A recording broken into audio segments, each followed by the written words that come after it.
Bonjour tout le monde. Bonjour tout le monde. Je pense on peut d'un moment à l'autre démarrer encore cette séance.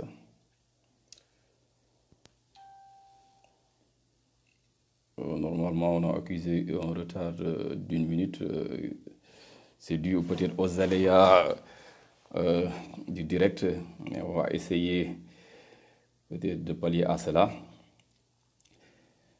Donc, merci encore une fois à M. Laibamba de nous avoir donné encore cette opportunité de pouvoir échanger avec les uns et les autres sur un thème aussi important et un thème aussi d'actualité, qui est la finance islamique.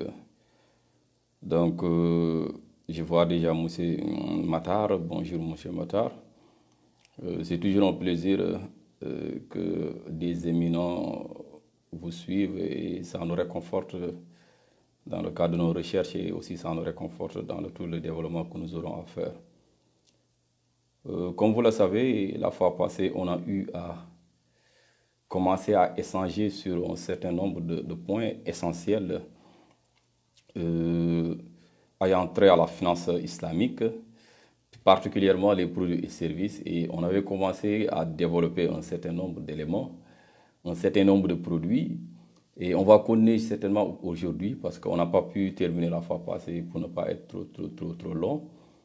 Donc je pense aujourd'hui aussi on va continuer dans ce sens, et on va essayer autant se peut de développer, de terminer cette partie-là. Comme vous le savez, et comme on a eu à le voir la fois passée, la finance islamique, dans le cadre tout simplement de ces modèles de financement, propose essentiellement trois modèles. Je peux les considérer ainsi. Des modèles qui seront considérés comme étant des modèles de financement sans contrepartie, qu'on va considérer comme étant des opérations charitables en tant que telles, on peut les considérer comme ainsi. Il y a des modèles aussi qu'on va considérer comme étant des modèles non participatifs, où réellement l'institution financière ne va jouer que le rôle d'intermédiaire, on va y revenir.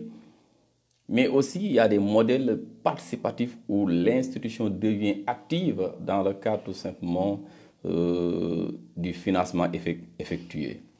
Donc je pense la fois passée, on avait commencé à un peu dérouler, mais on va continuer davantage. On avait commencé à un peu dérouler sur la Murabaha, et on avait expliqué de manière très simple que la Murabaha, bon, je vais revenir sur ça pour rafraîchir un peu la mémoire de certains, que la Murabaha de manière très simple, c'est juste tout simplement que c'est une opération de vente de manière très simple, ou tout simplement une IMF ou bien une institution financière de manière très simple, islamique, une IFI, je peux dire, tout simplement de par son client qu'on va considérer comme étant un donneur d'ordre, tout simplement, demande à son institution de lui acquérir un bien, n'importe lequel, et que lui, il s'engage à racheter ce bien auprès de l'institution, moyennant tout simplement une marge, moyennant tout simplement un surplus qu'on va considérer comme étant la marge bénéficiaire. Je pense que la fois passée, j'ai eu à expliquer tout en ensemble les phases, ce qu'on appelle la première phase qu'on va considérer comme étant la phase de promesse, où le client donne l'ordre tout simplement à son institution. Il y a la phase de détention où réellement l'institution tout simplement va acheter la marchandise selon les caractéristiques qui seront fixées bien sûr par le client. Mais aussi il y a la phase de vente ou bien de l'exécution du contrat, ce qu'on appelle le contrat de Murabaha. Merci monsieur Abdoulaye Ndiaye. Donc c'est ça réellement en tant que tel la Murabaha. Maintenant aujourd'hui quand même dans le cadre de ce live, j'aimerais au-delà, j'avais expliqué la fois passée tout ce qu'on appelle la notion de Murabaha à l'international, en donnant l'exemple de nos mamans-là ou de nos sœurs, ou même de nos frères qui sont peut-être qui font de l'import-export et qui sont appelés des fois à être assistés par l'institution financière. Et dans ces cas, comment ça va se passer à l'international? Je pense que j'avais expliqué la fois passée que c'est très simple. L'institution va produire, dans le cas tout simplement des achats qui se font à l'extérieur, où la banque ne peut pas déléguer totalement un de ces agents qu'on appelle chargé d'affaires.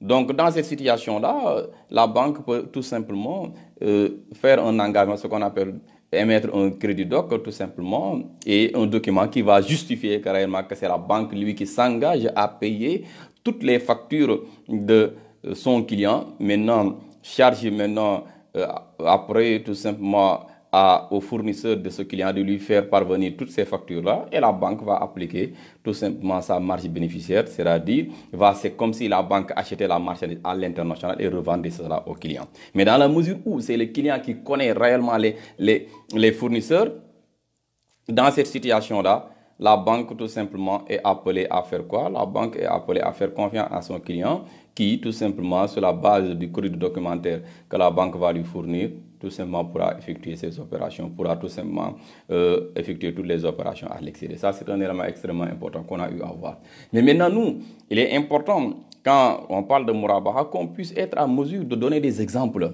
Et c'est ce que réellement aujourd'hui je serais tenté de faire, de donner beaucoup d'exemples d'application de la Murabaha dans le cadre local que nous on a eu, de moi personnellement j'ai eu avec l'expérience de certains depuis peut-être de 2006-2008 on peut dire, et je vais donner un certain nombre. Le premier exemple que je vais donner de cas pratique de la Murabaha, c'est ce qu'on appelle la notion de crédit alimentaire. Et je vais expliquer les principes de ce crédit alimentaire-là. Ça, c'est une application directe de la Murabaha. Le crédit alimentaire consistait à quoi? D'abord, dans un premier temps, on définissait d'abord la cible. Maintenant, avec le prétexte et en dernier lieu, la durée tout simplement. La cible, c'était quoi? On ciblait en quelque sorte, on avait fait un diagnostic. Le diagnostic était quoi? Qu'on avait constaté que ce soit nos mamans qui étaient vendeurs dimanche dans les marchés, que ce soit tout simplement celui qui vend peut-être des cartes de crédit, que ce soit celui-là, le menuisier, que ce soit celui-là, que ce soit tout simplement le mécanicien et autres, c'est des gens qui n'avaient pas de revenus fixes. Et d'habitude, comment ça se passait avec ces gens-là? À chaque fois, ils vont au travail, ils ont quelque chose, ils achètent, mais ils achètent au détail. Et lorsqu'on achète en détail, tout simplement, lorsqu'on achète en détail, automatiquement, qu'est-ce qui se passe? Lorsqu'on achète en détail, ça signifie que le prix va augmenter, on va supporter davantage de coûts en tant que tel. Parce qu'acheter une tonne de riz n'est pas la même chose qu'acheter un sac de riz. Parce que là-bas, on fait ce qu'on appelle un certain nombre d'économies d'échelle. Et là, on s'est dit, au lieu que ce monsieur-là puisse, ou bien ce mécanicien-là, ou bien ce menuisier-là, puisse tout simplement à chaque fois aller au niveau de la boutique du quartier et acheter 1 kilo de riz, 2 kilos de riz chaque fois, qui lui revient plus cher, on va mettre à sa disposition toute une ration alimentaire. Toute une ration alimentaire mensuelle. Et charge à lui de faire quoi? Charge à lui à chaque fois qu'il aura un revenu, que ce soit de manière hebdomadaire ou autre, il aura tout simplement à passer au niveau de l'institution financière et de faire des versements. Jusqu'à ce que, avant même que le mois ne termine, cet individu-là pourra tout simplement verser tout simplement la quasi-totalité. Et on le faisait sur une durée de 0 à 2 mois, moins de 1 mois ou bien 2 mois au maximum, et que cet individu-là pourra non seulement rembourser tout le crédit qu'on lui a donné, mais l'avantage, c'est que cet individu-là n'aura plus besoin à être stressé. À être stressé dans la mesure où, quel que soit alpha, lui, il saura que réellement, toute la quantité, toute la ration alimentaire, ce dont il a besoin, il en a déjà à disposition. Ça, c'est un élément. Et l'avantage, encore une fois, cet individu-là, on l'éduque, on lui apprend non seulement à faire des bénéfices, mais on lui apprend tout simplement à commencer à savoir épargner et autres. Ça, c'est un élément extrêmement important et on l'appliquait au niveau tout simplement dans le cadre du modèle de financement qu'on appelle Murabaha. Donc, comment ça se passait encore? C'est-à-dire l'institution financière, que ce soit par ses partenaires, que pour même aller dans le sens même d'importer, ça c'est possible. Importer, et lorsque on achète en quantité, nous le savons, lorsque vous achetez en quantité, ça signifie quoi? Bien sûr que vous achetez à moindre coût. Quelqu'un qui achète 10 tonnes, ce n'est pas la même chose que quelqu'un qui achète un sac de riz. Et l'objectif de l'institution financière, c'est de donner tout simplement à l'individu à crédit, ça c'est un élément extrêmement important, mais au prix du marché ou bien même à un prix inférieur. Pourquoi? Certains vont me dire, mais pourquoi c'est possible? Mais c'est parce que c'est possible dans la mesure où on a acheté en quantité Et lorsqu'on achète en quantité, on peut mettre sa marge bénéficiaire, mais on peut mettre sa marge bénéficiaire et toujours en s'alignant même, ou bien même en étant moins cher que ce qu'on appelle le prix du marché. Ça, c'est un élément qu'on a eu à réussir dans le cadre tout simplement de l'application tout simplement de ce modèle de Murabaha. Le deuxième modèle, tout simplement, qu'on initiait, c'était, merci M. Khan et M. Abdoulaye Ndiaye, je reviendrai sur sa question-là lorsque je terminerai cette partie-là. Maintenant, l'autre élément, c'était les crédits événements. Les crédits événements, quand je parle d'événements, que ce soit la Korité, que ce soit la Tabaski, que ce soit la Tamkharit ou autre, que ce soit même les fins d'année et autres, où l'institution faisait quoi? Savait réellement que les gens, vous savez, nous, le constat qui est fait, que lors des fêtes, n'importe quelle fête, que ce soit d'obédience chrétienne ou autre, je rappelle encore que les institutions financières à caractère islamique ne sont pas, ça signifie pas que c'est destiné tout simplement. C'est pour cela qu'il y a certains même qui parlent davantage de crédit, de tout simplement de système financier participatif, pour élaguer un peu la notion de finance islamique, pour ne pas que ça soit tout simplement exclusif, parce que c'est un modèle de financement inclusif, ça, c'est pour tout le monde, que ce soit chrétien ou autre, que ce soit chrétien, que ce soit musulman ou autre, l'essentiel c'est de respecter les principes édictés. C'est tout simplement le cas. Bon, maintenant, dans le cadre des crédits, tout simplement, dans le cadre tout simplement des crédits événements, toujours de l'application de la Murabaha, on avait constaté quoi? On avait constaté ces mêmes individus-là à revenus qui n'étaient pas des revenus réguliers, parce que n'ayant pas de salaire, c'est des informels, ainsi de suite, que ces gens-là, lorsqu'il est arrivé, ces événements-là, ils n'avaient pas quasiment la possibilité, ou bien ils le faisaient difficilement. Acheter un mouton, je donne un exemple de la Tabaski, acheter des tissus, si on a ses enfants, ainsi de suite, ainsi de suite. Il est quasiment impossible à cet individu-là de pouvoir tout simplement satisfaire tous ses besoins-là, à moins qu'il puisse recourir à un certain nombre de crédits. Et dans cette situation-là, qu'est-ce que nous faisons? On demandait à tout simplement cette clientèle cible-là d'exprimer leurs besoins. Leurs besoins en tissu. Je me rappelle, on a eu à acheter des centaines et des centaines de tissus au niveau du Mali. Et on venait et on le revendait tout simplement à crédit pendant 2 mois à 3 mois, mais à un prix même inférieur. À un prix même inférieur que sur le marché, parce qu'on avait la capacité d'acheter des conteneurs ou bien d'acheter beaucoup de tissus au niveau, tout simplement, aller au niveau directement à la source. Ça, c'est un élément extrêmement important qui nous permettait de le faire. Mais l'autre élément, nous savons tout simplement que durant ces événements, les gens consomment, que ce soit les oignons, que ce soit la pomme de terre, ainsi de suite, en fonction des événements. Parce que quand je parle d'événements, il y a la Korité, il y a la Tabaski, il y a tout simplement les fêtes de fin d'année, mais il y a même la rentrée. Et en fonction de ces événements-là, on essayait de satisfaire le besoin, mais en nature. En nature. Parce que je rappelle, on ne peut pas se permettre dans certains cas, peut-être dans des cas exceptionnels, que de donner de l'argent à tout simplement à un individu et de faire une marge. Ça, ce n'est même pas possible. De donner tout simplement à crédit, mais des biens en nature, et que cet individu-là n'aurait plus la psychose réellement de se dire, moi, comment je vais trouver un mouton, moi, comment je vais trouver assez d'oignons, de pommes de terre, de denrées de manière générale. Et une fois l'individu va donner un acompte, 1/3, 2/3 ou 3/3, et on lui livre ses marchandises. Et il aura 2 à 3 mois, tout simplement, 2 à 3 mois pour pouvoir rembourser tout simplement tout ce qu'on lui a donné. Merci M. Diaby et merci M. Dam, tout simplement de nous suivre. Ça, c'est un élément extrêmement important. C'est ce même modèle-là, on l'appliquait, je l'avais dit, au niveau tout simplement, lorsqu'il y avait ce qu'on appelle l'ouverture des classes. Et on se permettait tout simplement de permettre à ces parents-là de pouvoir tout simplement bénéficier de tout un ensemble de fournitures, et à la suite, on va les permettre tout simplement par un autre modèle de crédit, que ce soit, on va y revenir sur le modèle Khartou Hassan, si on le permet, et qu'on pouvait les permettre tous. Et dans ce modèle de financement, il est permis de donner de l'argent, mais sans contrepartie. On le fait à but social. On va y revenir dans la dernière partie. Et on leur permettait tout simplement de pouvoir tout simplement passer ces événements-là sans aucune pression. Donc ça aussi, c'est des modèles qu'on avait l'habitude de faire. Maintenant, l'autre élément aussi, toujours dans le cadre de la Mourabaha, il y a ce qu'on appelle les crédits pédagogiques. Et de ces crédits pédagogiques-là, toujours, on a des cibles. Les crédits pédagogiques étaient destinés aussi bien aux étudiants et aux enseignants.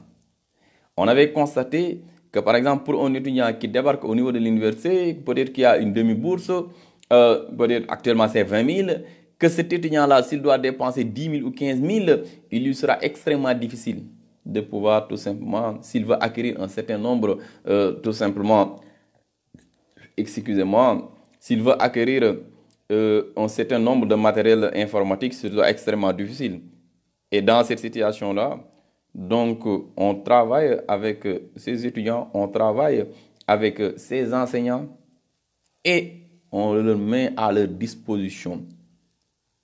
Je me rappelle, on a fait une opération, on a donné plus de 100 ordinateurs et cet individu-là, en fonction de son revenu, va rembourser, mais de manière progressive, mais de manière allégée, jusqu'à fin de l'échéance et après, le matériel lui revient totalement. Et d'habitude, on le faisait tout simplement dans le cadre de ces activités-là pour une durée des fois de 1 an à 2 ans. Et on permettait à tout un ensemble de pouvoir acquérir un certain nombre de mobilier. On le faisait aussi pour les femmes dans le cadre, pour accueillir tout simplement, que ce soit certains mobiliers de maison, que ce soit les armoires, que ce soit les fauteuils, tout cela. On leur permettait cela dans le cadre de la Mouraba. Donc, et ces crédits-là, en fait, ont un impact social extrêmement important. Non seulement ça permettait tout simplement à la population, cette population estudiantine, ou bien c'est la population de ces enseignants de pouvoir acquérir facilement. Et ça pouvait jouer quoi? Le rôle d'améliorer, bien sûr, la qualité de l'enseignement. Parce qu'on a besoin de matériel pédagogique pour pouvoir tout simplement faire de la recherche. Et de plus, ça améliore tout simplement le niveau d'instruction. Tout simplement. Parce que l'objectif toujours, c'est que ça puisse avoir un impact social positif dans le cadre de tous les financements. Dans le cadre de la finance islamique. Ça, en quelque sorte, c'est les éléments sur lesquels je voudrais revenir et qui sont des cas d'application réelle de la Mouraba. Maintenant, le deuxième type de modèle de financement non participatif, toujours, c'est ce qu'on appelle le contrat salam. Le modèle de salam en tant que tel. Le salam, c'est un contrat en vertu duquel, tout simplement, un bien est acheté intégralement et payé au comptant par l'acheteur.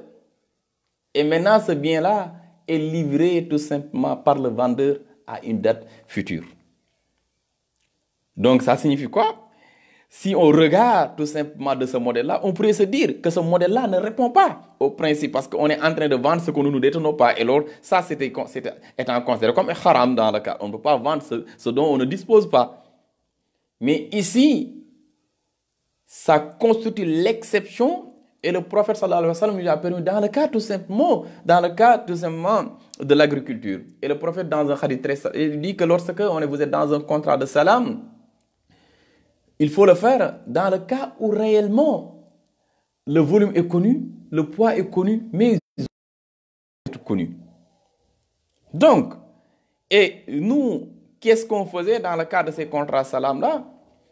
On voit par exemple, si vous allez dans, que ce soit en Boro, pour ceux qui font les cultures maraîchères, que des fois, au moment de commencer la culture, ces gens-là n'ont pas d'habitude assez de moyens.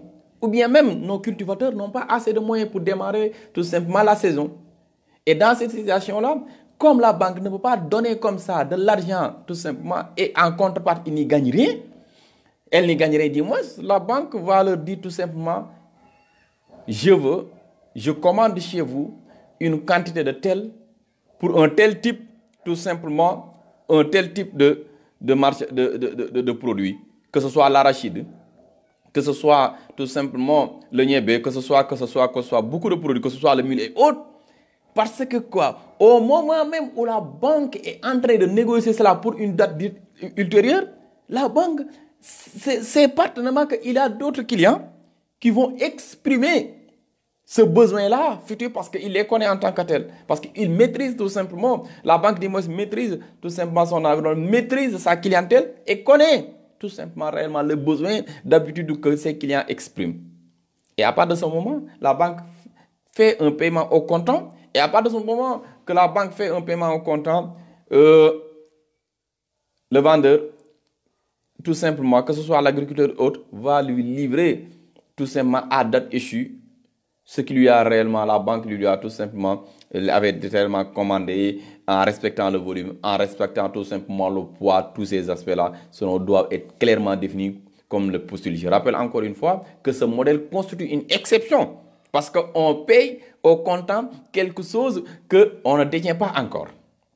Donc ça, c'est un élément et le prophète l'avait permis et ça permettait tout simplement à ceux-là qui ne détiennent pas assez de pouvoir tout simplement produire et sur la base de ça pouvoir tout simplement rembourser une fois. Rembourser pas mais rembourser en nature. Parce que tout simplement eux, ils remboursent en nature, pas en numéraire, parce que sinon ça devient haram.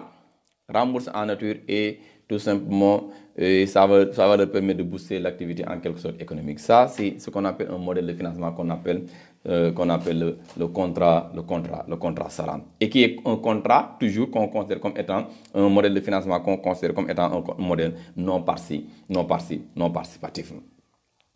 Donc ça, c'est un élément aussi extrêmement important que je tenais aussi à partager, que nous, on a eu à faire aussi avec des maraîchers qui étaient au niveau de Mboro, qui étaient au niveau de Bayard, avec qui on travaillait et qui nous livraient. Regardez, vous travaillez avec des gens, par exemple, qui sont dans le domaine maraîcher, ils vous livrent de l'oignon et au même moment, ils vous livrent.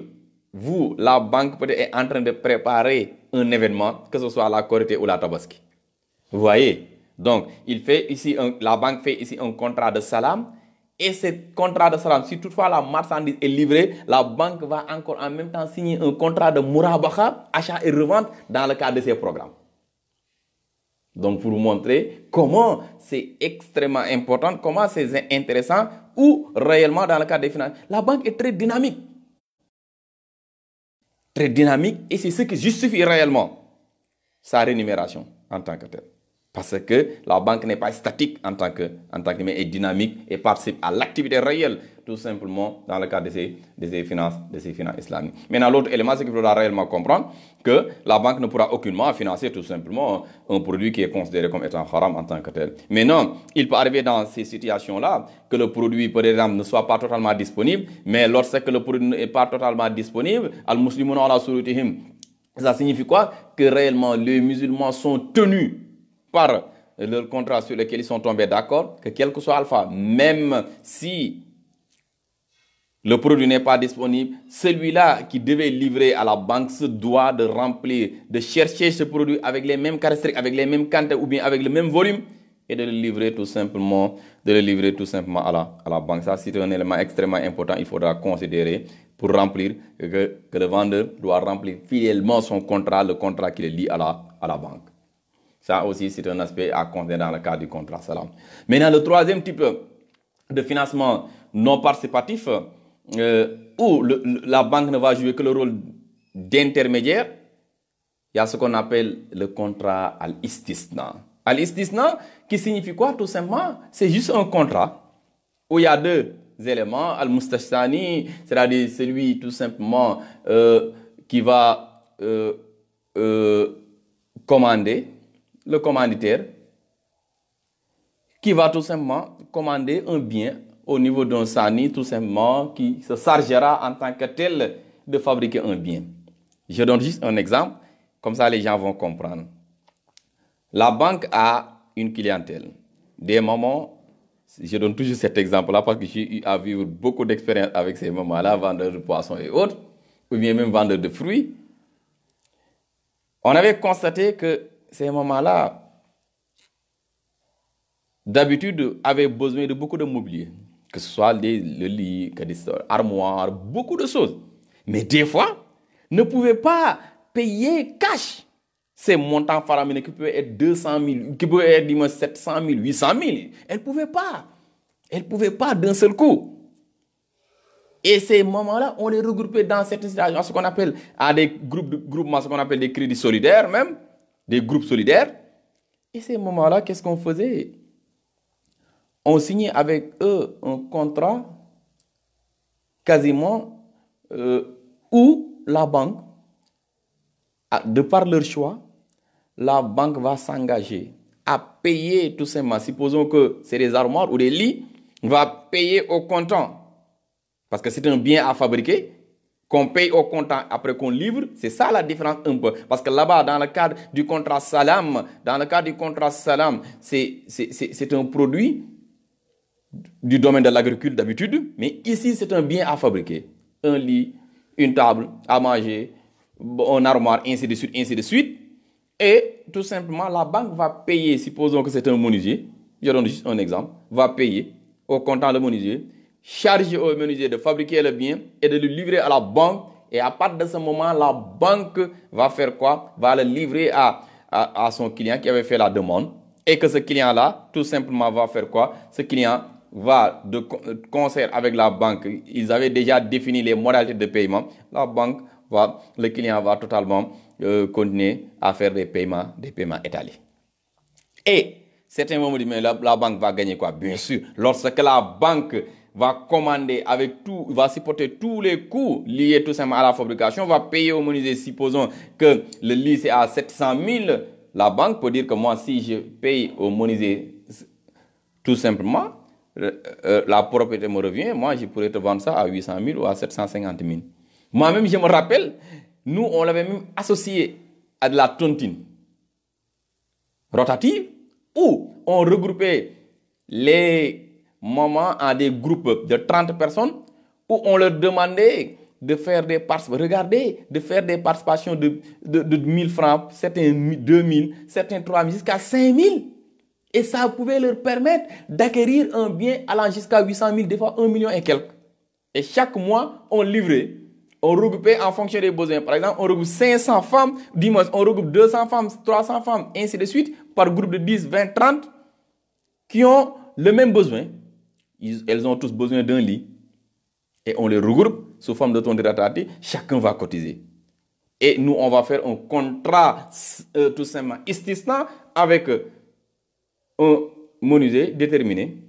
Ou bien même avec un menuisier de leur choix, il n'y a aucun problème. Parce que là-bas aussi, la banque est flexible. Et à partir de ce moment, on va payer au comptant et à la suite, on va livrer et le contrat est signé. Ça aussi, c'est un modèle qui est extrêmement important, qui va permettre tout simplement à des individus ayant des revenus très faibles de pouvoir acquérir des biens que si toutefois on les avait laissés à eux seuls, ne pouvaient pas tout simplement regrouper tout le montant nécessaire pour pouvoir acquérir ce bien.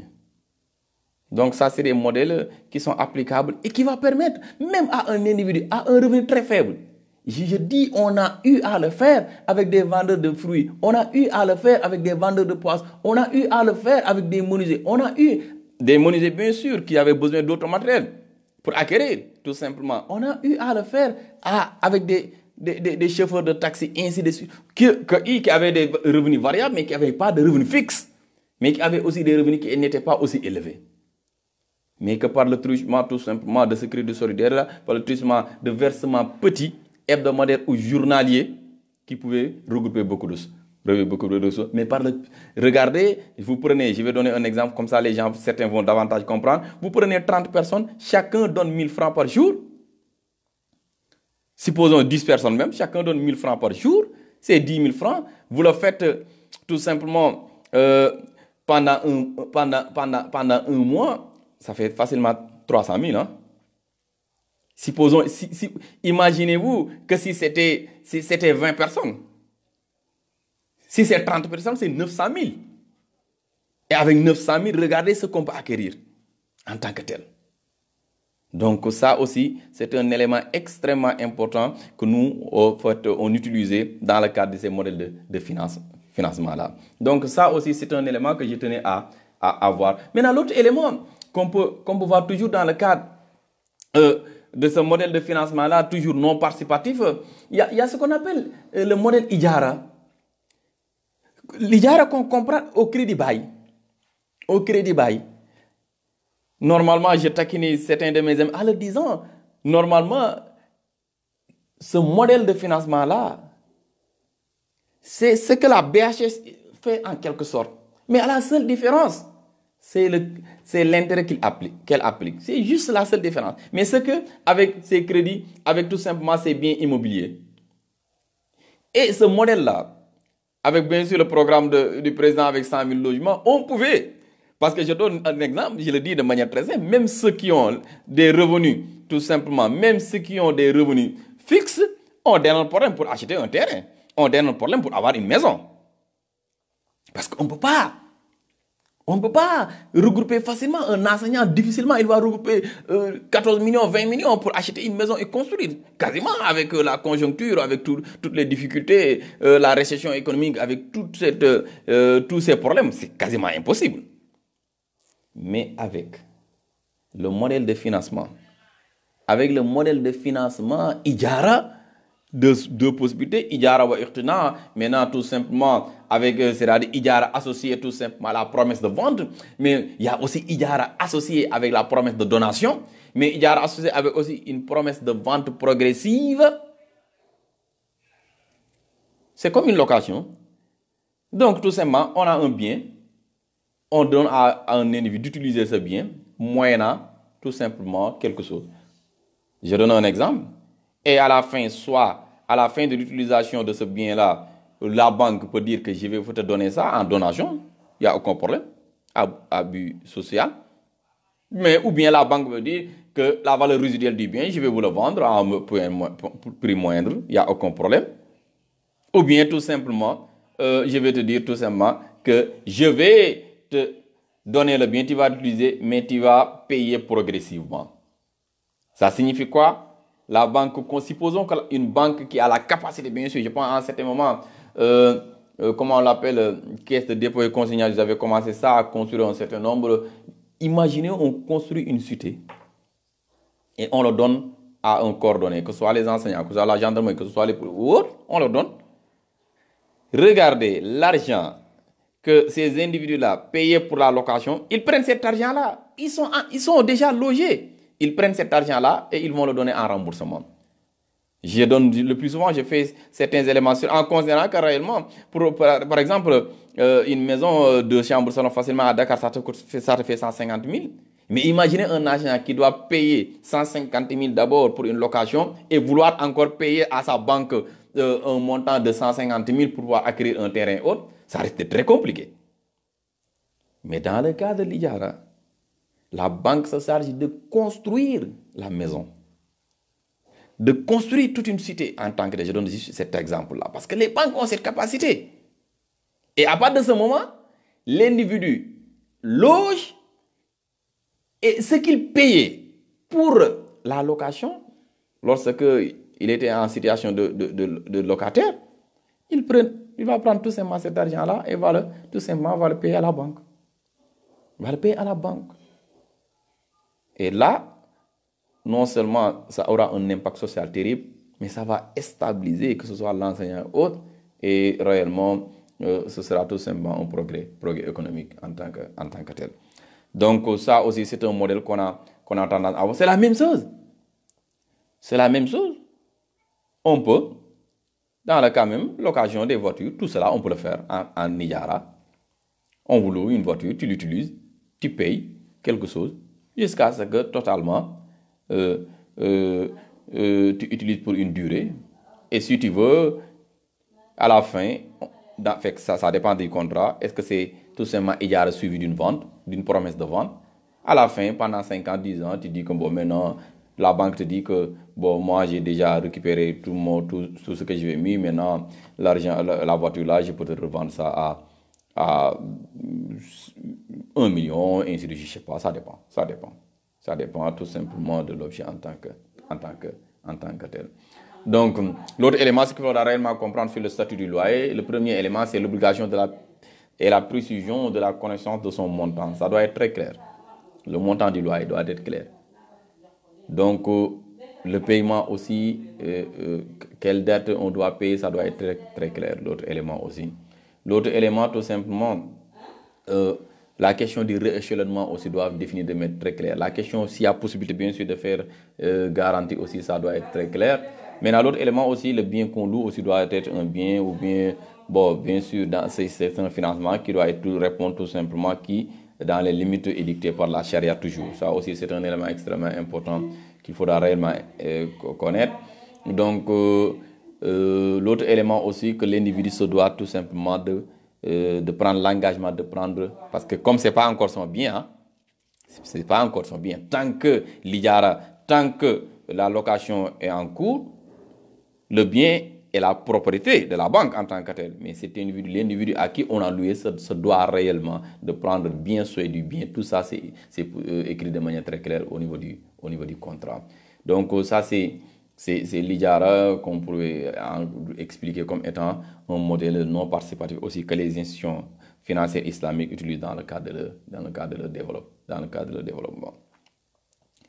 Donc, venons-en maintenant au modèle de financement par participation ou participatif. Et je pense la fois passée, j'avais un peu abordé juste en introduction. Et le premier modèle qu'on va voir, c'est la Mudaraba. Je pense que ça, j'en avais déjà parlé un peu. Pour dire que la Mudaraba, tout simplement, merci Seydou Nourou, pour dire tout simplement que la Mudaraba consiste tout simplement, quel que soit Alpha, à l'association de notre travail et du capital, où la banque est considérée comme étant Raboul Mal, il apporte ses fonds, et qu'un client donné qui tout simplement peut-être n'a pas de fonds mais a assez d'expérience par rapport à un domaine donné décide de s'associer pour aller dans une activité, et lorsqu'ils vont aller ensemble dans cette activité-là, tout simplement le résultat de l'activité, que ce soit positif ou négatif, ils vont se les partager selon tout simplement une clé de répartition définie à l'avance, et maintenant et que réellement ils vont s'accompagner dans le cadre de ces activités-là. Je vais donner pourquoi j'ai tenu à revenir encore sur la Mudaraba, parce que on a eu à faire des exemples de Mudaraba très intéressants. Le premier exemple que je vais donner, peut-être un seul premier exemple, ou je vais donner un ou deux exemples. Le premier exemple, c'est que dans le cadre de nos pays en voie de développement, vous allez voir beaucoup tout simplement d'entrepreneurs qui ont beaucoup d'idées, qui ont des projets qui sont viables, mais qui n'ont pas assez de moyens pour développer ces projets-là, les startups et autres là. Donc, ce sera l'occasion, dans le cadre de ce modèle de financement de Mudaraba, que la banque puisse financer ces projets-là, et que la banque, lorsque le projet aura un résultat, bien sûr, tout est défini au préalable, que la banque puisse tout simplement être rémunérée sur le résultat donné. Ça, c'est un modèle. Maintenant, le deuxième modèle qui me semble très intéressant, qu'on a eu à expérimenter dans la zone de Mbour, dans la zone de Koussanar, peut-être pour ceux qui connaissent un peu les zones de Tamba et autres, c'est ce qu'on appelle le crédit Louma. Ça consiste à quoi, le crédit Louma? Bon, Louma, c'est les marchés hebdomadaires là en tant que tel. Vous savez, on avait constaté que dans ces zones-là, qu'il y avait des gens qui n'avaient pas de revenus, mais qui faisaient quoi? Qui à chaque fois, peut-être empruntaient quelque part ou essayaient d'avoir de l'argent, ils achetaient tout simplement de l'argent. Ils achetaient du moins, je donne un exemple, ils achetaient des chèvres, parce que là, il y a beaucoup de alpulaar là-bas, ils achetaient des moutons, ainsi de suite. Et d'un moment à un autre, essayer tout simplement d'engraisser, tout simplement, ou bien ils achètent, et à partir du moment qu'ils achètent, ils essaient de revendre, bon, dans le même louma, hein, ou bien ils achètent, ils attendent la semaine prochaine pour vendre. Et on avait constaté que beaucoup avaient d'énormes problèmes même pour trouver 30 000 même. Je vous dis, c'est des montants symboliques. Mais que peut-être quand je le dis à quelqu'un, il dit, mais comment? Mais des fois, c'est des gens, c'est des julos en tant que tels, des vendeurs, mais qui ne pouvaient même pas regrouper des fois 30 000 pour acheter quelque chose. Donc nous, qu'est-ce qu'on faisait avec eux? De par leur expérience d'abord, on vérifiait cela. De par tout simplement leur connaissance du marché, ainsi de suite, ainsi de suite. De par tout simplement leur éthique, beaucoup de choses on va étudier. Qu'est-ce qu'on faisait? On leur disait que nous, on va venir en bailleur. Et on va vous donner l'argent nécessaire. Et vous allez acheter les marchandises, que ce soit marchandises, que ce soit des animaux, tout ce que vous voulez, vous les achetez. Bien sûr, je rappelle encore une fois, la confiance étant extrêmement importante dans le cadre de ces transactions-là. Et à partir de ce moment qu'on a ça, l'individu va acheter Il va rendre, bien sûr, des fois même, il est accompagné par ce qu'on appelle un chargé d'affaires de l'institution. Il va acheter, il va revendre. Et lorsqu'il va revendre, on va se partager, bien sûr, sur une clé de répartition sur les bénéfices qu'il aura obtenus. Et on l'a fait et imaginé, et on l'a fait et ça a donné des résultats extraordinaires. On dégageait des fois des montants qui n'étaient pas aussi faramineux, mais que ça permettait tout simplement d'un luma à un autre de financer beaucoup d'éleveurs qui n'avaient pas de moyens, mais qui tout simplement avaient un certain nombre d'expériences, venaient associer leur expérience là au capital apporté par la banque ou l'institution financière et ont financé ces projets-là. C'est de courte durée. Des fois, je me rappelle, on avait quelqu'un qui, tout simplement, lorsqu'on achetait des chèvres ou des moutons pour une durée de 2 semaines, parce que il les entretenait un peu, tout ça, ça entre dans le coût, bien sûr, dans les coûts, il les entretenait pour une durée d'1 semaine, 2 semaines, et les revendait, et on avait, par exemple, des marges bénéficiaires assez intéressants. Donc ça, c'est des modèles qu'on a eu, que nous, personnellement, à appliquer, et que, réellement, si toutefois ces modèles-là étaient totalement imaginés, ça c'était juste une toute petite institution qui était dans des phases test, qui applique. Imaginez si on l'avait fait, ça c'était quasiment à l'échelle micro, mais imaginez si on l'avait fait dans nos grands lumas, que ce soit Diaobé, que ce soit autre, que beaucoup de gens ont beaucoup d'expérience, mais des fois n'ont pas assez de fonds pour pouvoir réaliser des choses extraordinaires. Maintenant, pour revenir un peu à la question de M. Abdoulaye Ndiaye, quelle est la position de l'islam sur les intérêts bancaires, c'est-à-dire 18-7%? Vous savez, je pense, mon premier live se portait sur les principes de la finance islamique, et de ces principes-là, il y avait un élément extrêmement important. Le premier principe, c'est l'interdiction stricte du riba. Et le riba, des fois, les gens traduisent ça par l'intérêt usuraire, mais parce que si vous traduisez par l'intérêt usuraire, vous en parlez à un financier, il dit non. Donc, bon, non, de toute façon, nous ne appliquons pas un taux d'intérêt usuraire, donc il n'y a aucun problème. Mais le riba considère même à un taux de 0,000%, sur tout simplement appliqué sur un capital donné à un client ou à autre pour une échéance déterminée, tout surplus sera considéré comme étant de l'intérêt, et cet intérêt-là sera considéré comme étant haram. C'est ça la définition du riba en tant que tel.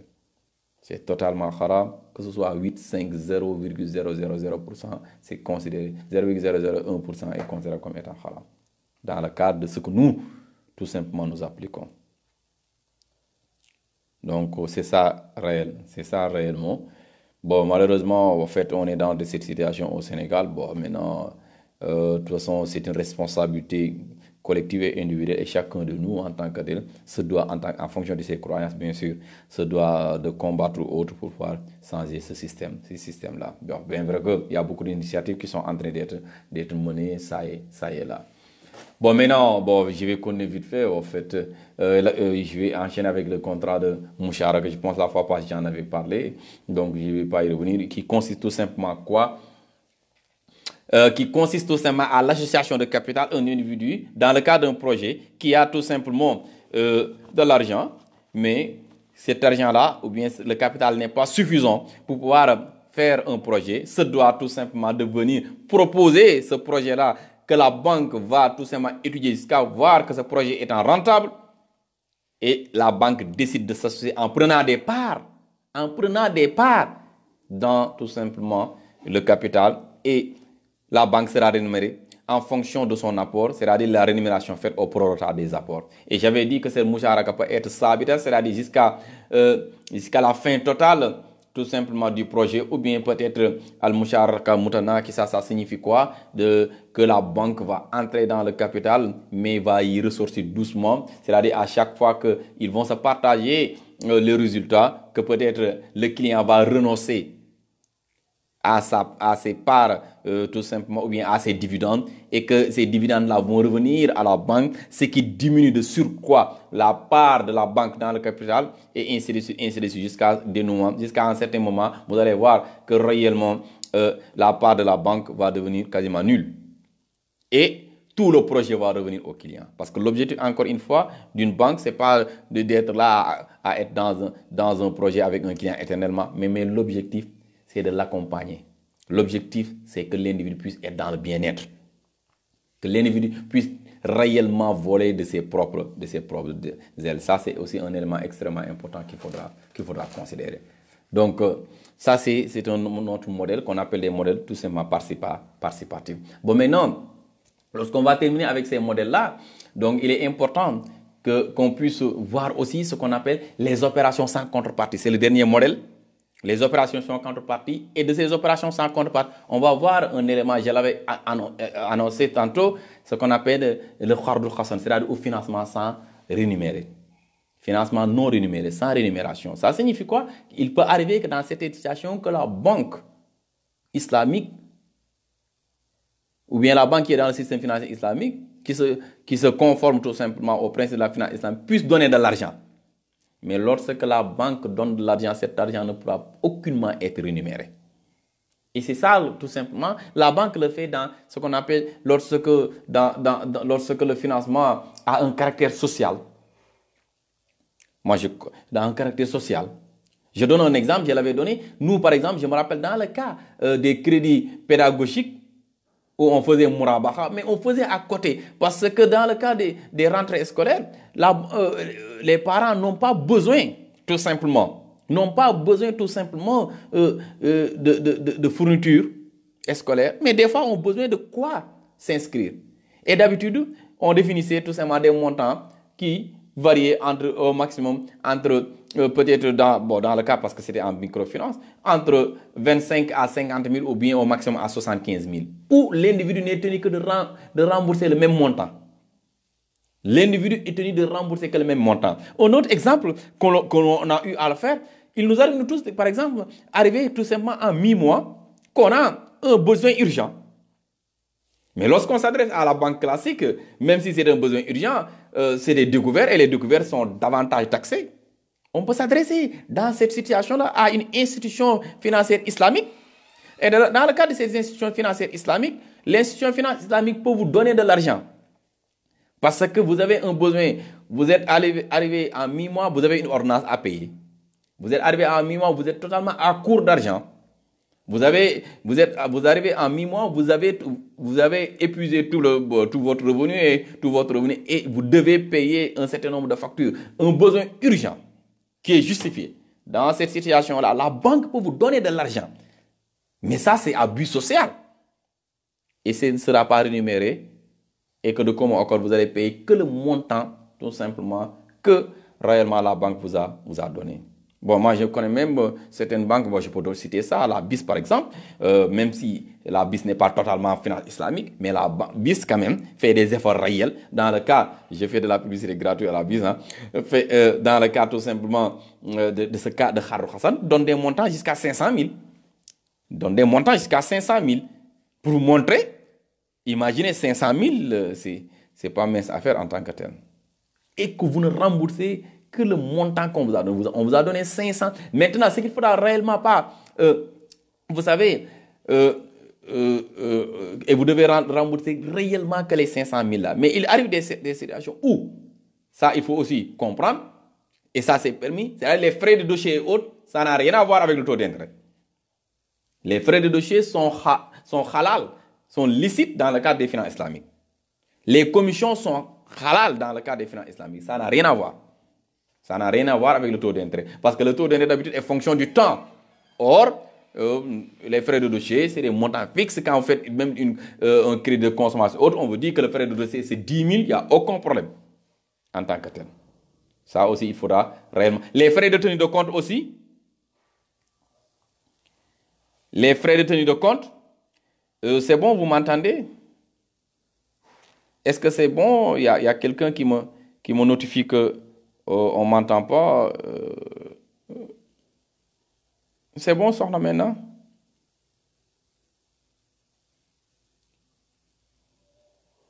Les frais de tenue de compte aussi n'ont rien à voir. Parce que ça, c'est un service que vous offre la banque et la banque vous taxe ça. Il n'y a aucun problème. Il n'y a aucun problème par rapport à cela. Donc, les frais de tenue de compte, il n'y a aucun problème. Donc, il ne faut pas considérer ça que vous dites non, c'est une banque islamique, on ne doit pas avoir. Non, non. Les frais de tenue de compte, les cartes, hop, là, vous devez payer. Il n'y a aucun problème par rapport à cela, par rapport à la banque. Donc, ça aussi, je tenais à ça que ce soit très clair par rapport à cela. Mais non, ça, c'était le Khar de Hassan. Donc, on va aller vite et on va voir par exemple le dernier point, les systèmes de réception des fonds islamiques. Oui, merci, oui, monsieur Laj. Bien sûr, ce que je disais. Oui, ce que je disais. Ce que je disais, monsieur Laj. En fait, la banque islamique est dans la voie. Peut-être ils ont manifesté la volonté tout simplement de faire de la finance. Mais ils ne sont pas totalement. Parce qu'il y a un problème réel. C'est la question du refinancement. J'en avais parlé la fois passée. La question du refinancement. La banque islamique, ses produits ne sont pas totalement islamiques. Mais par contre, le Khardou Hassan, ce dont je suis sûr, le Khardou Hassan, c'est islamique. Parce que là, vous ne payez que les frais, vous ne payez que les frais, tout simplement, les frais de dossier. Là, il n'y a aucun problème. Et j'en suis sûr, j'ai la certitude même que eux, ils vous donnent 500 000, ils vous donnent 200 000, vous n'allez payer que 200 000. Il n'y a pas de surplus. Mais par contre, leurs autres produits, ils disent qu'ils appliquent, bon, je ne sais pas comment ils appellent le terme, bon, faites l'idée ou je ne sais pas quoi de la Mourabaha en vous disant quoi, apporte-nous tout simplement une facture, tout cela. Mais or, non, ça doit. Et après, ils prennent l'argent, ils mettent ça dans votre compte et après, non, tel ne doit pas être le cas. On ne doit pas donner de l'argent, mais on doit donner de la marchandise, on doit donner tout simplement des biens en nature en tant que tel. Même si on te dit que tu dois construire une maison, on doit te livrer. On doit te livrer, mais pas te donner directement l'argent. Sinon, même si on applique il dit qu'on applique le principe, mais dans l'opérationnalité, ils ne le font pas. Donc ça signifie, certains vont dire que non, ce n'est pas de la finance islamique. Parce que sinon, l'institution, la banque n'a fait aucun effort. N'a fait aucun effort pour tout simplement mériter d'être rémunéré. Aucun effort. Vous apportez des factures, vous apportez le devis, après, il dit non, après vous signez le contrat, on fait Mourabaha, on suppose, on applique un taux de tel. Bon, maintenant, je rappelle, la marge bénéficiaire peut être exprimée en termes de pourcentage, il n'y a aucun problème. La marge bénéficiaire peut être exprimée en pourcentage. Mais ce pourcentage-là ne dépend pas. La différence entre ce pourcentage de la marge bénéficiaire ne dépend pas du temps. Parce que le taux d'intérêt, lorsque le temps augmente, le taux va augmenter. Or, la marge bénéficiaire, même si c'est en pourcent, si on vous dit 8%, même si vous devez payer en 20 ans, ce sera 20 ans. Même si vous devez payer en 25 ans, c'est en 25 ans. Mais dans les banques, si on vous dit que c'est un taux de 8%, celui qui va payer pour 5 ans, le montant de l'intérêt ne sera pas le même que si vous devez payer en 6 ans ou bien en 7 ans. Parce que le taux d'intérêt est en fonction du temps. Or, la marge bénéficiaire est fixe à partir du moment que le taux d'intérêt est variable. Ça, c'est un élément extrêmement important à comprendre, monsieur Abdoulaye Diagne. Donc, merci de. Donc, par rapport à ces fonds-là, je vais terminer sur ça. Donc, au niveau aussi des institutions financières à caractère islamique, il y a aussi bien ce qu'on appelle les différents types de. Comment on réceptionne les fonds. Bon, d'habitude, il y a trois. Il y a ce qu'on appelle les comptes courants. Vous tous, on connaît les comptes courants. On a aussi les comptes d'investissement. Les CI, on les appelle CI, mais aussi il y a les comptes d'épargne comme dans toutes les banques classiques. Les comptes courants, comme nous tous nous connaissons, c'est des comptes individuels, des comptes d'entreprise, autrement des comptes de personnes physiques ou morales. Les comptes en tant que tels, les comptes courants, c'est comme on prête de l'argent à la banque, on dépose et à chaque fois, c'est des dépôts à vue, à chaque fois on peut venir, tout simple, mais qui sont non rémunérés. Vous déposez, vous pouvez retirer ton argent à tout instant. Ça, c'est donc tout simplement ces comptes courants-là. Maintenant, dans le cadre des institutions financières islamiques, tu ne peux pas avoir un compte courant et que la banque puisse retenir. Non, la banque ne peut pas faire ça. La banque ne peut pas, tu as dans ton compte, or tu n'as pas pris un engagement, même si tu as un autre crédit, tu as un compte courant, la banque, dans le cadre des finances islamiques, la banque ne peut pas retenir ton argent. Comme on le fait. Couper comme ça sans même ton aval, ça, ce n'est même pas possible. Donc, il n'est pas permis d'utiliser l'argent des comptes courants en tant que gage. Ce n'est pas possible. C'est pas possible. Pour dire tout simplement au client, toi, tu nous dois de l'argent, donc on va bloquer ton compte jusqu'à ce qu'on nous paye. Non. Islamiquement, on ne peut pas faire cela. Maintenant, les comptes d'investissement, tout simplement dans le cadre des finances islamiques, on parle compte d'investissement. Là-bas, dans le cas de la finance conventionnelle, c'est ça ce qu'on appelle les DAT, les dépôts à terme. Les dépôts à terme qui sont rémunérés. Ici, dans le cas des finances islamiques, un dépôt n'est rémunéré que lorsque vous signez un contrat, que ce soit à Mudaraba, où vous apportez de l'argent, à partir du moment que vous apportez de l'argent, tout simplement, vous apportez de l'argent, les autres, tout simplement, la banque va prendre ton argent et va investir cela. Lorsque la banque prend ton argent, investit cela, et à partir du moment la banque va jouer le rôle de Mudarib, ou dans le contrat Wakala, peut-être on n'aura pas l'occasion de le faire. Donc, le contrat Wakala, où la banque va jouer le rôle tout simplement de Mudarib, c'est-à-dire qu'il va prendre ton argent comme étant ton agent, et il va investir dans des secteurs productifs. Et à partir de ce moment-là, vous serez rémunéré sur... Mais là, vous prenez un risque. Vous prenez un risque dans la mesure où, s'il y a perte, vous serez engagé. Donc, mais on ne peut pas te rémunérer. C'est pour cela. Des fois, les gens me posent ces questions-là. Mais ils me disent, mais non, moi, quel que soit Alpha, bon, nous tous, on est obligés d'avoir un compte bancaire, quel que soit Alpha. Même on a des comptes d'épargne. Même le compte d'épargne est rémunéré. Mais dans le cas des finances islamiques, lorsque, bon, mais on n'a pas totalement des banques islamiques, si vous avez un compte d'épargne et que vous constatez, vous avez mis 100 000 pendant quelques mois, vous venez là-bas, vous constatez que ça a évolué, vous avez trouvé 110 000, les 10 000 là, bien sûr, c'est parce qu'on t'a rémunéré. Mais ça, c'est de l'intérêt, c'est haram. Dans cette situation-là, qu'est-ce qu'il faudra réellement faire? Il faut prendre ce que nous enseigne là, il faut prendre ces 10 000 là. Il ne faut pas les laisser là-bas parce que sinon ils vont continuer à utiliser ça. Vous prenez ces 10 000 là et vous le donnez en aumône. Mais sans y attendre de compte, sans y attendre tout simplement du bienfait ou autre. Sans rien y attendre en retour. Il ne faut pas attendre que non, j'ai fait une aumône, Dieu va. Non, sans rien attendre. Vous donnez comme ça l'argent, tout simplement. Parce que vous ne voulez pas laisser l'intérêt là-bas dormir au niveau de ces banques-là. C'est juste cela. Maintenant, pour ceux qui sont à l'étranger, veulent investir, il y a possibilité, normalement, les banques travaillent à l'international. Donc, il faut prier. Bon, pour le Sénégal, il y a des niches qui sont en train de... Il y a Coris qui est venu depuis un certain temps. Il y a Banque Islamique qui est en train de faire quelque chose. Il y a Pamekas qui avait commencé quelque chose, tout cela. Mais je pense que si les gens sont en train de continuer dans cette lancée, on pourra trouver quelque chose dans les jours, dans les mois, dans les années à venir en tant que tel, on pourrait aller dans le sens. Parce que quel que soit Alpha, la banque islamique, en fait, l'idée, c'est de la finance éthique en tant que telle. Et vous avez, même dans le monde, réellement, il y a des mouvements qui parlent de finance éthique. Au Japon, vous allez, il y a des banques à taux zéro. Vous allez en Angleterre, il y a une banque, tout simplement, eBay. C'est des banques qui font de la finance islamique pure et dure. Donc la finance islamique, ce n'est pas question de religion et autres. Islam, ce n'est pas question de musulmans ou non musulmans. Mais c'est juste une finance éthique qui respecte des principes. Tout simplement. Que ce soit musulman ou pas, on peut bénéficier de cela. Parce qu'il y a des non-musulmans qui ne croient pas à ce modèle capitaliste-là, qui ne fait qu'exploiter la recherche effrénée sans éthique du profit en tant que tel. Bon, maintenant, ceux qui sont à l'étranger, donc, je pense réellement, ils peuvent s'approcher des banques qui sont là et essayer de voir comment ouvrir un compte, parce que ça aussi c'est important, comment ouvrir un compte et voir comment, par un système tout simplement de dépôt, ils vont le faire jusqu'à un certain temps pour pouvoir tout simplement bénéficier de ces. Je pense parce que les banques se doivent quand même d'accompagner ces agents économiques qui sont aussi bien résidents ou non résidents. Ça, c'est aussi un élément extrêmement important. Donc, les banques seront fières même d'accueillir ce type de clients-là.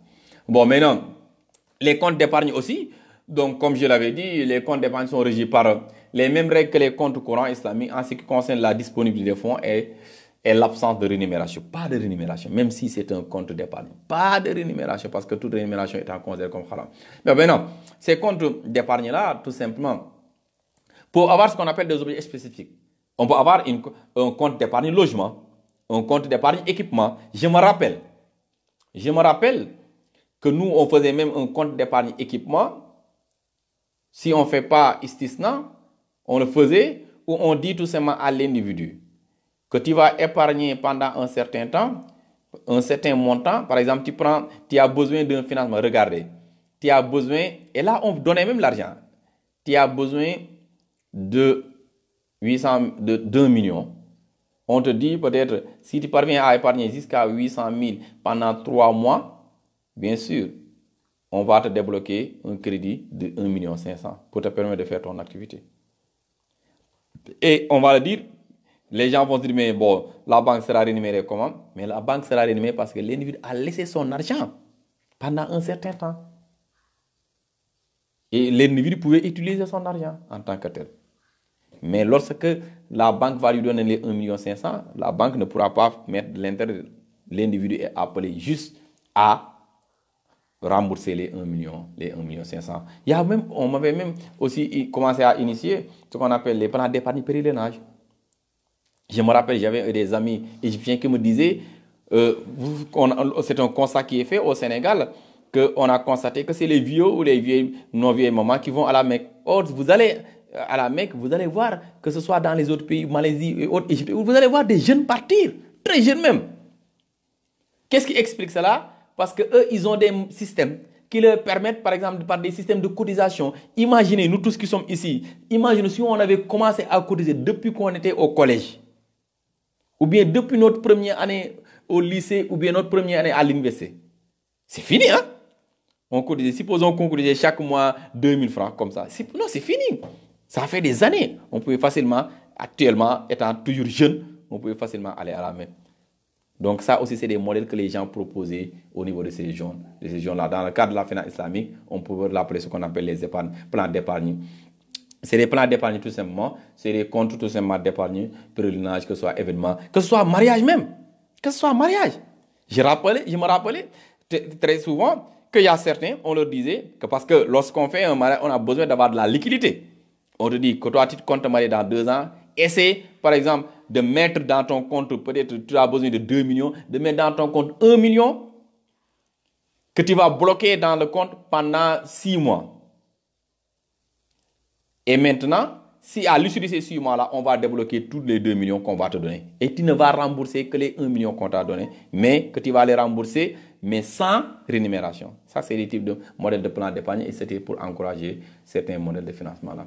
Donc ça aussi, c'est des choses qu'on peut examiner. Maintenant, l'autre élément, c'est qu'il faudra réellement savoir aussi qu'au niveau tout simplement, toujours de ces institutions financières-là, tous ces services existent dans les banques classiques, existent dans les banques conventionnelles, existent, que ce soit les cartes de crédit, tout simplement, qui existent, que ce soit les cartes de services prépayés, tous ces modèles-là, les cartes de paiement, tous ces modèles, les cartes GAP, tout cela, ça existe en tant que tel. Il y a certaines même institutions financières qui sont en train de développer des modèles où ton compte est crédité à un certain niveau qui va te permettre tout simplement de faire des paiements jusqu'à un certain. Par exemple, on te fait Khardou Hassan, habit social, ou bien même, regardez, dans le cas de la Mourabaha, on tombe d'accord avec tout simplement certaines grandes surfaces, avec des modèles de cartes, où on te dit tout simplement que toi, c'est comme des bons, hein? On te donne des cartes avec des bons à hauteur de 50 000, que toi tu peux acheter, mais lorsque tu vas acheter sur la marchandise, on va appliquer une marge bénéficiaire de 7% ou de 5%. Je rappelle que la marge bénéficiaire peut être sous forme de pourcentage, mais à la seule différence, ça ne varie pas, quelle que soit la durée du remboursement. Donc, ça aussi, c'était quelques modèles sur lesquels je voudrais tout simplement revenir. Et c'est des modèles de financement que les institutions financières islamiques proposent à leurs clients. Et si toutefois, c'est tout simplement, si toutefois ces modèles sont appliqués, vous pouvez amener l'individu vers un bien-être et pour réellement booster. Parce que la finance islamique étant un modèle de financement qui peut travailler avec tout individu à n'importe quel niveau de revenu. C'est ça l'avantage en tant que tel. On peut travailler avec la vendeuse de cacahuètes, on peut travailler avec le petit coiffeur, on peut travailler avec celui qui vend tout simplement du collage, et ainsi de suite. On peut travailler avec n'importe qui. L'objectif, c'est de l'accompagner jusqu'à ce qu'il puisse être à un niveau A, qu'il puisse aller à un niveau B, un niveau supérieur bien sûr, et jusqu'à ce qu'il puisse dans l'avenir totalement être dépendant. Donc je pense que ça c'était les quelques éléments sur lesquels je voulais revenir aujourd'hui. Maintenant, on aura certainement beaucoup de choses à se dire. Je suis en train de penser peut-être, si l'occasion encore nous le permet, de revenir sur la notion de certains modèles, bon pas modèles maintenant, sur d'habitude encore sur la finance islamique, certains aspects, c'est la notion, c'est l'assurance. La question de l'assurance, ce qu'on appelle le takafoul, si le temps nous le permet, on aura d'autres séances et on va revenir sur l'essentiel essentiel de ces éléments-là pour que les gens puissent comprendre que cette finance-là a toujours existé. Maintenant, bien vrai que réellement, sa forme, sa organisation étant davantage plus intéressante, mais ça a toujours existé depuis. La finance islamique a toujours existé depuis l'avènement de l'islam. Même si, dans ces situations-là, on parlait d'opérations commerciales et autres, mais ça a toujours existé. Donc, encore une fois, merci à tous ceux-là qui ont eu à participer. Je commencerai à M. Matarsi, merci encore. M. Abdoulaye Ndiaye, M. Abdoul Dia, merci encore. M. Pabla Diallo, M. Khan, c'est toujours un plaisir doyen. Certainement, je vous disais que certainement on aura l'occasion d'échanger sur beaucoup de choses. Je suis avec joie, je suis avec vous à vos interventions qui sont d'une haute facture. À mon cher M. Dam Samb, à Khalifa, qui nous suit toujours. À mon doyen, encore M. Magarsek. Donc, qui nous encourage toujours, à M. Seydou Nourou Diagne. Donc, encore une fois, merci à notre sœur Sokhna Gueye. Merci encore une fois et je vous dis bonne continuation et certainement à nous revoir. Ça a été encore un plaisir et certainement on aura encore d'autres occasions pour pouvoir beaucoup échanger encore sur les possibilités que nous offre ce modèle de financement qui était méconnu tout simplement du grand public, mais qu'on a la responsabilité de vulgariser pour que les gens puissent comprendre. Donc c'est en ces termes je vais vous dire tout simplement bonne fin de soirée et vous souhaite le meilleur. Merci à vous tous.